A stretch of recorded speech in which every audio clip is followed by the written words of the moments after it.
Hi hello welcome to eagle sports. చాలామంది నిన్నటి నుంచి అడుగుతున్న క్వశ్చన్ ఇది. ఇండియా టెస్ట్ ర్యాంకింగ్స్లో నంబర్ 3కి ఎలా పడింది? ఎక్కడ క్రికెట్ జరగట్లేదు, అన్ని స్తంభించిపోయి ఉన్నాయి. ర్యాంకింగ్స్ పడడం ఏంటి? 3 ఏళ్ల తర్వాత ఏమిటిది? గోల్డెన్ మ్యాచ్ మిస్ అయిపోతుందా? Why is this happening? Australia ఎలా వెళ్ళిపోయింది? న్యూజిలాండ్ ఎలా వెళ్ళిపోయింది? ఏంటి పరిస్థితి అని చెప్పేసి అడుగుతూ ఉన్నారు. నిన్నే చేద్దాం అనుకున్న వీడియో, కానీ మన ఈగిల్ ఫౌండేషన్ ద్వారా నిరుపేదలైన దాండియా కళాకారులని అండ్ అలాగే కొంతమంది అవసరం ఉన్న ఫిజికలీ డిజేబుల్డ్ పీపుల్ని ఐడెంటిఫై చేసి వాళ్ళకి ఒక 10 kgs ఆఫ్ రైస్ అండ్ అలాగే గ్రోసరీస్ అవన్నీ కూడా ఇవ్వడం జరిగింది. సో నిన్నంతా యాక్టివిటీలో ఉన్నాం.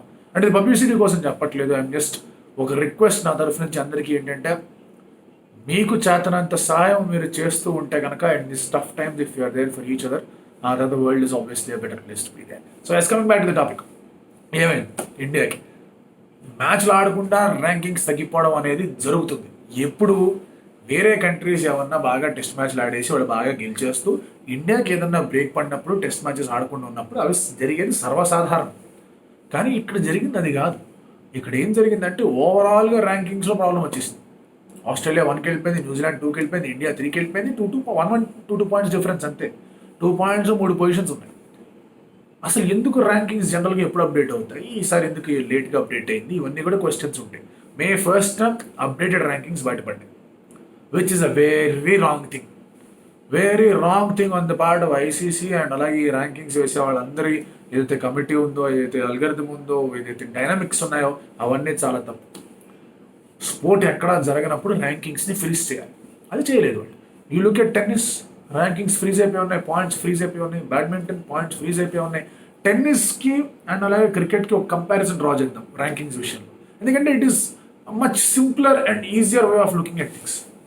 టెన్నిస్లో ఏమవుతుందంటే ఎవ్రీ వీక్ ర్యాంకింగ్స్ చేంజ్ అవుతాయి, కానీ 1 ఇయర్ మొత్తానికి చూస్తారు. ఫర్ ఎగ్జాంపుల్, ఆస్ట్రేలియన్ ఓపెన్ ఒక ప్లేయర్ గెలిచాడు, ఆ ప్లేయర్కి 2000 పాయింట్స్ వచ్చాయి.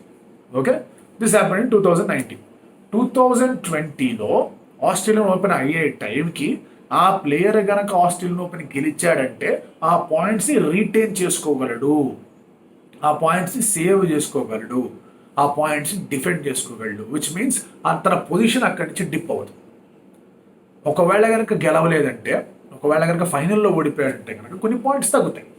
సో లాస్ట్ ఇయర్కి ఈ ఇయర్కి ఆ డిఫరెన్స్ ఆఫ్ పాయింట్స్ ఏదైతే ఉంటుందో దానివల్ల ర్యాంకింగ్స్ పడుతూ ఉంటాయి. For example, let's take the case of Roger Federer. Roger Federer ఒకవేళ కనుక ఒక టోర్నమెంట్ గెలిచాడు, లేటెస్ట్ వింబిల్డన్ టోర్నమెంట్ గెలిచాడు. 2017 వింబిల్డన్ టోర్నమెంట్ రాజర్ ఫెడరర్ గెలిచాడు. 2018లో క్వార్టర్ ఫైనల్స్లో ఓడిపోయాడు. సో ఫైనల్స్లో తనకు వచ్చే పాయింట్స్ 2000, క్వార్టర్ ఫైనల్స్ తనకు వచ్చే పాయింట్ 360 అంత ఉంటుంది. So he lost about 1640 points there. So 2017 ఆ వీక్లో రాజర్ ఫెడరర్ కనుక ఒక 4000 పాయింట్స్ ఉన్నాడంటే, అజ్యూమింగ్ దట్ మిగతా అన్ని టోర్నమెంట్స్ సరిగ్గా పర్ఫామ్ చేశారంటే 2018 విషయంలో ఈ పాయింట్స్ పోయేసరికి 1600 పాయింట్స్ వెళ్ళిపోయి 2400 పాయింట్స్ దగ్గరికి వచ్చేస్తాయి. Which means there is a significant dip. So 4000 to ఈ 2400 2500 మధ్యలో ఎవరైతే ఉన్నారో వాళ్ళు పైకి వెళ్తారు, ఫెడరర్ కిందకు వస్తాడు. ఇది టెన్నిస్లో జరిగే ఒక ర్యాంకింగ్ ప్రక్రియ. క్రికెట్లో ఎలా జరుగుతుందంటే, క్రికెట్లో it is not 1 year, it is not week on week. క్రికెట్లో లాస్ట్ క్రికెటింగ్ ఇయర్ది 100% పాయింట్స్ తీసుకుంటారు, అంతకుముందు ఇయర్ది 50, అంతకుముందు ఇయర్ది 50 తీసుకుంటారు. ఎందుకంటే క్రికెట్ అనేది టోర్నమెంట్, ఒక టెన్నిస్ టోర్నమెంట్ అనేది ఒక ఇండివిజువలిస్టిక్ టోర్నమెంట్, ఒక 2 weeksలో అయిపోయే టోర్నమెంట్, 1 weekలో అయిపోయే టోర్నమెంట్స్ ఉంటాయి. క్రికెట్ విషయానికి వచ్చేస్తే కనుక countries progress is measured through out and చాలా టోర్నమెంట్స్ ఉంటాయి, చాలా డిఫరెంట్ కంట్రీస్తో ఆడుతుంటారు, వాళ్ళ ర్యాంకింగ్స్ పెరుగుతూ ఉంటాయి. అండ్ క్రికెట్లో ఒక డైనమిక్ వే ఆఫ్ సిస్టమ్ ఉంది. ఒక టాప్ టీం తనకన్నా కిందన్న టీం మీద ఓడిపోయిందంటే కనుక వీళ్ళకి ఎక్కువ పాయింట్లు వస్తే వీళ్ళకి ఎక్కువ పాయింట్స్ తగ్గుతాయి. సో ఇలాంటి ఒక డైనమిక్ ఇది ఉంది కాబట్టి cricket is a much more difficult thing to get that things going. Tennis లాగా ఇది గెలిస్తే ఇంత అని కాదు. సో ఈ ఒక మేజర్ డిఫరెన్స్ అనేది క్రికెట్లో కనిపిస్తుంది. దానివల్లే ఒక second difference is about the time span. So ఇప్పుడు ఏమైందంటే April 30th దాకా 2016-2017 సీజన్, 2017-2018 సీజన్, 2018-2019 సీజన్ అన్ని కూడా కన్సిడర్ చేసుకుంటూ వచ్చారు. బట్ ఈ 2020-21 ఏదైతే ర్యాంకింగ్స్ అయితే ఎస్టాబ్లిష్ చేశారో, ఇక్కడ మీరు అబ్జర్వ్ చేసుకుంటే 18-19 సీజన్ ఉంటుంది, 19-20 సీజన్ ఉంటుంది, 17-18 సీజన్ ఉంటుంది, ఆ 16-17 సీజన్ వెళ్ళిపోతుంది. India's best test season 16-17, 12 victories వచ్చాయి.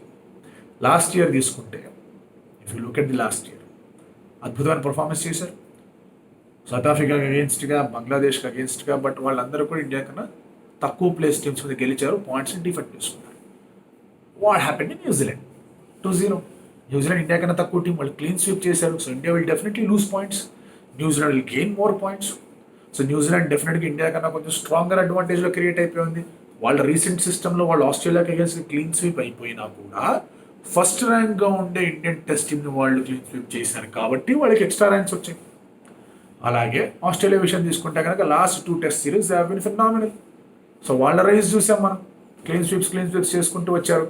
Right from Border Gavaskar trophy India గెలిచిన దగ్గర నుంచి వాళ్ళు మెల్లిమెల్లిగా గ్రో అవుతూ వచ్చారు టెస్ట్ దీంట్లో. అండ్ ది టెస్ట్ అనే ఒక సిరీస్ అనేది కూడా ఉంది అమెజాన్లో. You can see the rise of Australian cricket.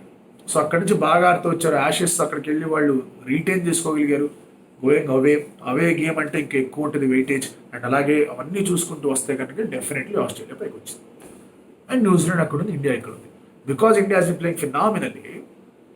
2 clean sweeps అయినా, ఒక సిరీస్ క్లీన్ స్వీప్ అయినా కూడా గట్టిగా ఏం పడాల, 2 పాయింట్స్ తేడా. సో మళ్ళీ టెస్ట్ మ్యాచెస్ మొదలయ్యాయంటే మళ్ళీ బాగానే ఉంటుంది. కాకపోతే we have to see that India players test matches. India Australia series test match ఉంది, అది ఏమవుతుందో తెలియదు. అండ్ ఇప్పుడు కూడా ఇంకా పాయింట్స్ మీద ఫ్రీజ్ అనేది పెట్టలేదు. పాయింట్స్ మీద ఫ్రీజ్ పెట్టలేదు అనుకుంటే కనుక మళ్ళీ ఇలా సీజన్ వెళ్తున్న కొద్దీ ఒకవేళ టెస్ట్ మ్యాచెస్ ఇండియా ఆడలేదంటే కనుక 17-18 సీజన్ ఏదైతే కూడా ఇండియాకి బాగా జరిగిందో అది కూడా వెళ్ళిపోతుంది. సో నెక్స్ట్ ఇయర్ ఇంకా పడే అవకాశాలు ఉన్నాయని చెప్పేసి కూడా కొంతమంది అంటున్నారు. So there has to be a proper statement of telling that these ranks are freeze or these points are freeze. మళ్ళీ టెస్ట్ మ్యాచెస్ మొదలైనప్పుడు మళ్ళీ ముందుకు వెళ్తుందని చెప్పాలి. సో ఇది బేసిక్గా జరిగింది. నథింగ్ టు వరీ, ఏమీ లేదు ఇక్కడ. ఆడి ఓడిపోతూ ప్రాబ్లమ్స్ వస్తే సమస్య, కానీ ఒక సిరీస్ ఓడిపోయారు when we're outplayed. But India still a strong team. మన దృష్టి వరల్డ్ టెస్ట్ ఛాంపియన్షిప్స్ మీద కూడా ఉండాలి. ఇండియా అక్కడ నెంబర్ 1లో ఉంది. ఆస్ట్రేలియాతో సిరీస్ ఉంది, that's a very very challenging, very very important series. కానీ మళ్ళీ మీరందరూ గుర్తుపెట్టుకోవాల్సింది ఏంటంటే 5 టెస్ట్ మ్యాచెస్ ఉన్నాయి అక్కడ. సో ఒక్కొక్క టెస్ట్ మ్యాచ్ 24 పాయింట్సే. సో ఒకవేళ India if it is able to draw those test matches also we're in a good position. అది కూడా గుర్తుపెట్టుకోవాలి, జస్ట్ ఇన్ కేస్ మీరు భయపడిపోయి ఆస్ట్రేలియా అది ఇది అనుకుంటే. సో ఓవరాల్గా look at world test championships. ఆ తర్వాత టెస్ట్ మ్యాచెస్ ఏవి స్కెడ్యూల్ అయ్యో ఏవి లేవో తెలుసుకోవాలి. And then we can see some good results. So this is what I have to say. మరి మీరేమనుకుంటున్నారు చూడండి. Stay safe. పాజిటివ్ న్యూస్ వస్తున్నాయి లాక్డౌన్కి సంబంధించి. And let's hope the world is a better place and we start resuming things very very soon. Thank you so much. Subscribe to Eagle Sports.